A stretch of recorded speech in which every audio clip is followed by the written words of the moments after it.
আর কয়েক ঘন্টা পরে ডাকসু নির্বাচনের প্রচারণা শেষ হবে। এ নিয়ে আরো খবর জানাতে আমাদের সাথে যুক্ত হবেন সহকর্মী শাহেদুজ্জামান সাকিব।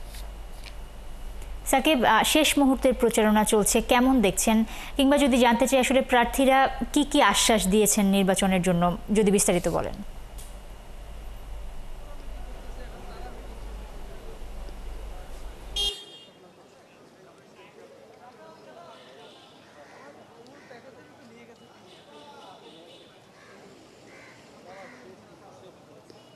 নুসরাত, আর মাত্র কয়েক ঘন্টা পরই আসলে প্রার্থীদের যে প্রচারণা, সেই প্রচারণার সময় শেষ হবে। শিক্ষার্থীরা এই সময়টুকুর সদ্ব্যবহার করার চেষ্টা করছেন। অর্থাৎ আজকে সকাল থেকেই আমরা দেখেছি তারা নিরবিচ্ছিন্নভাবে প্রচারণা চালাচ্ছেন, হলগুলোতে গিয়েছেন, ফ্যাকাল্টিগুলোতে গিয়ে তারা আসলে শিক্ষার্থীদের সঙ্গে মেশবার চেষ্টা করেছেন। তাদের যে ইশতেহার সেগুলো আবারও পুনর্ব্যক্ত করবার চেষ্টা করেছেন, শিক্ষার্থীদের মন বোঝার চেষ্টা করেছেন, তাদেরকে ভোট দেওয়ার জন্য শিক্ষার্থীদেরকে তারা বারবার বোঝানোর চেষ্টা করেছেন।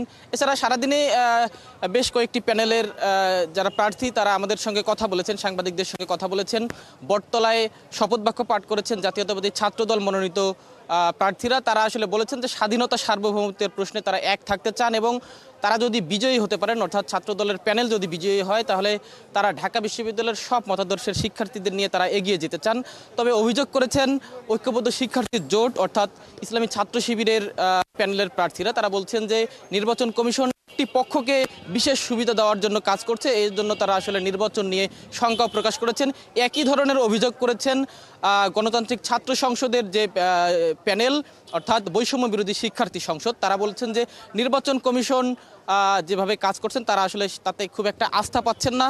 তারা বলছেন যে বহিরাগতরা এখনও ক্যাম্পাসে এসে প্রচারণা চালাচ্ছে, টিএসসি সহ বিভিন্ন জায়গায় বিভিন্ন রাজনৈতিক দলের নেতৃবৃন্দ এসে প্রচারণা চালাচ্ছে। নির্বাচন কমিশনকে বারবার বলার পরও তারা আসলে কোনো প্রতিকার পাননি। এছাড়া রাজধানীর বাইরে থেকে বিভিন্ন জায়গায় স্পেসিফিকভাবে তারা আসলে অভিযোগ করেছেন জামায়াতে ইসলামী এবং বিএনপির নেতৃবৃন্দ কল করে ঢাকা বিশ্ববিদ্যালয়ের শিক্ষার্থীদেরকে তাদের যে ছাত্র সংগঠন সেই সংগঠনের প্রার্থীদের ভোট দেবার জন্য বলছেন, এমন অভিযোগ করেছেন বৈষম্য বিরোধী শিক্ষার্থী সংসদের প্রার্থী আবু বাকের মজুমদার এবং আব্দুল কাদের। তারা সংবাদ সম্মেলনে বলেছেন এবং নির্বাচনের বুথগুলোতে নিরাপত্তার বিষয়ে কিন্তু তারা শঙ্কা প্রকাশ করেছেন, আরও বেশি নিরাপত্তা জোরদার করার কথা বলেছেন। একই ধরনের দাবি শিক্ষক নেটওয়ার্ক করেছেন, তারা আরও 10টি দাবি যুক্ত করেছিলেন।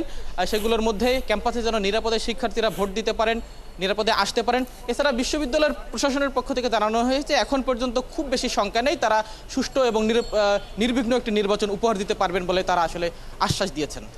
সাকিব, অনেক ধন্যবাদ আপনাকে। দর্শক, ডাকসু নির্বাচনের শেষ মুহূর্তের প্রচারণার খবর জানাচ্ছিলেন সহকর্মী শাহেদুজ্জামান সাকিব।